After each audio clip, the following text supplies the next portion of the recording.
Fernandez de la Spirale des Possibles et puis je te souhaite la bienvenue dans cette vidéo qui est une vidéo d'interview inspirante.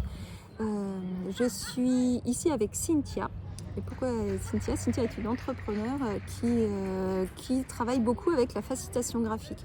Si tu me suis, tu sais que je travaille avec le rêve et puis que souvent je mets des dessins dans mon travail et que c'est ça en fait, c'est en lien avec ça, la facilitation graphique. Alors Cynthia, merci d'avoir accepté cette interview. Merci à toi, bonjour, et ravie d'être là et de partager avec toi un petit peu mon univers. Super. Du coup, maintenant c'est devenu aussi ton métier de faciliter, de transmettre ces outils-là. Est-ce que tu peux nous en dire un petit peu plus sur toi et puis sur l'outil en question? Donc je m'appelle Cynthia Vassiliou, j'ai commencé l'aventure de l'entrepreneuriat il y a 3 ans, en 2018. J'ai plusieurs casquettes et dont celle de facilitatrice graphique. Je suis venue vers ce métier un peu par des circonstances un petit peu étonnantes, mais je pourrais peut-être les exposer après. Et aujourd'hui, en quelques mots, la facilitation graphique, c'est quoi? Pour moi, c'est une sorte de nouveau langage en fait. C'est un langage où on passe par la pensée visuelle pour synthétiser, exprimer, transmettre des informations, des échanges entre personnes aussi, ou même des dynamiques de groupe. Voilà. L'idée, c'est d'utiliser tout ce qui peut être visuel, que ce soit du texte, que ce soit des images, que ce soit des couleurs, pour faire ressortir ce qui vient se jouer, pour rendre visible en fait des choses qui sont parfois trop complexes ou parfois invisibles aussi.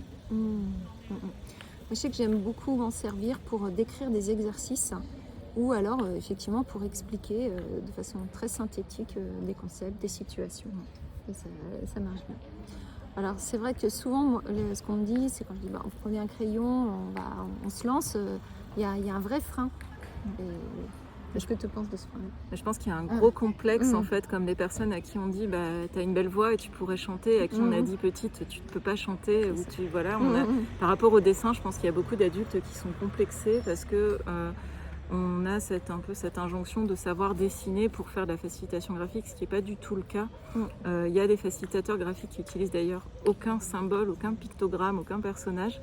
Et s'il y a un message à faire passer, c'est qu'il n'est pas nécessaire de savoir dessiner. Il y a des illustrateurs qui viennent à la facilitation graphique, mais il y a aussi des gens qui ont juste l'esprit de synthèse ou qui ont juste l'appétence pour la facilitation et qui viennent à la facilitation graphique.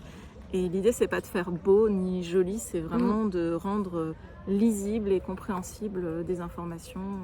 Voilà. Et ce qui est chouette, c'est que c'est souvent ça, c'est beau. Enfin, moi, je trouve que derrière, il y a souvent une harmonie qui se dégage, mais c'est pas le but, effectivement. Oui. Le but, c'est vraiment pas l'esthétique et c'est arriver à se détacher de ça et surtout oser se lancer parce qu'en fait, on a toujours l'idée qu'il faut savoir dessiner, bien écrire et voilà. Après, ça s'apprend, c'est comme un langage, il faut faire ses gammes pas à pas, mais il n'y a pas besoin de savoir dessiner pour commencer à se lancer en facilitation graphique et en sketchnoting. Oui. Et du coup, comment tu es venue? J'expliquerai ça. Alors, j'étais un peu en reconversion professionnelle. J'étais ingénieure avant et je suis allée assister à un atelier à Bordeaux qui s'appelait Révéler vos talents. Et en arrivant à cet atelier, il y a une personne qui est rentrée dans la pièce, qui est devenue une amie depuis, qui avait une trousse pleine de feutres. Et je me suis dit, waouh, elle va tout dessiner et tout. Enfin, je sais pas. Et j'étais assez magnétisée par sa présence. Et j'ai vu qu'elle prenait toutes ses notes, en fait, ce qu'on appelle le sketchnoting, toutes ses notes de façon très synthétique, visuelle. Et je trouvais ça génial. Et donc on a engagé la conversation après et petit à petit j'ai compris que c'était un métier et je suis allée me former avec Tiana Castelnau qui est à Bordeaux, qui est une facilitatrice graphique qui travaille beaucoup avec les entreprises.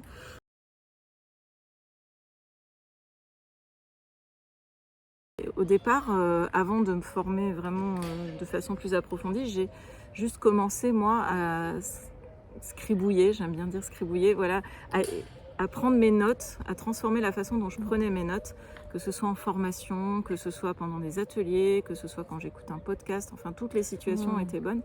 Et donc petit à petit, c'est devenu impossible pour moi de revenir en arrière, de prendre mes notes de façon linéaire. Et je me suis dit, maintenant, allez, lance-toi, tu peux aussi en faire une activité. Voilà. Et d'ailleurs, comment est-ce qu'elle s'appelle ton activité autour de... Alors, mon activité, ça s'appelle Cynthia Vassiliou, révéler, faciliter et accompagner. J'ai un site web qui est sur www.cynthia-vassiliou.com. Et voilà. Merci. Et qu'est-ce que ça t'apporte au niveau pro? Alors au niveau professionnel, moi j'utilise beaucoup la facilitation graphique, soit sur commande, quand on me demande d'aller par exemple faciliter graphiquement une conférence ou un événement. Donc je trouve ça génial parce qu'en fait les gens à la fin d'un événement comme ça, il y a eu plusieurs intervenants, il y a eu beaucoup d'informations échangées et ça laisse une trace et les gens viennent voir la fresque et ils disent ah oui on a parlé de ça, on a parlé de ça. J'aime beaucoup voir la façon dont ça sert l'événement et ça garde trace. Et après je travaille avec toi dans un collectif. On fait beaucoup de facilitation tout court, de dynamique collective et dans des ateliers, ne serait-ce que pour mettre un panneau de bienvenue pour les personnes qui arrivent, présenter le déroulé d'un atelier, faire un cadre pour inviter les gens à contribuer. J'utilise vraiment ce langage visuel pour rendre les informations plus accessibles ou simplifier aussi tout simplement des consignes d'atelier. Voilà. C'est vrai que c'est très simple finalement et aussi synthétique et efficace. C'est ça qui est hyper agréable. C'est gratifiant quoi. Et est-ce que tu aurais un conseil à donner aux personnes qui ont se disent ah ouais c'est un chouette outil, j'ai envie d'y aller parce qu'on peut être aussi un peu impressionné quoi. Tu vois comme tu décrivais la première rencontre avec la facilitation. Ouais, j'encourage toutes les personnes que ça peut titiller de se lancer. Soit à déjà regarder, je pense qu'il y a pas mal de ressources en ligne. Donc à regarder des tutos, des choses comme ça, voir si ça peut vous inspirer. Regardez aussi sur Instagram en tapant facilitation, #facilitation graphique. Regardez un petit peu ce que font les facilitateurs graphiques aujourd'hui en France et aussi surtout à l'étranger. Et en commençant peut-être par ce qu'on appelle le sketchnoting, qui est plutôt la prise de notes visuelle, plutôt en petit format et sans être devant une audience tout de suite ou devant un public. Et j'encourage les personnes à se former aussi, soit à trouver des facilitateurs qui font des formations en présentiel sur leur territoire, soit à se former. Moi, je donne des formations. Il y a d'autres personnes qui donnent des formations en ligne pour commencer pas à pas à faire ces gammes, en fait, faire une première formation d'introduction à la facilitation graphique et voir si ça vous parle et si vous sentez l'envie d'aller plus loin. Et après, avec ces bases-là, pratiquer, recopier et saisir toutes les occasions pour sketchnoter, pour prendre vos notes de façon visuelle. Déjà, c'est un super début. C'est l'endroit où il faut copier. Tout le temps. Ah oui, c'est ça. Ouais. J'encourage les gens à recopier. C'est ça, et se recopier, s'inspirer les uns les autres, se recopier.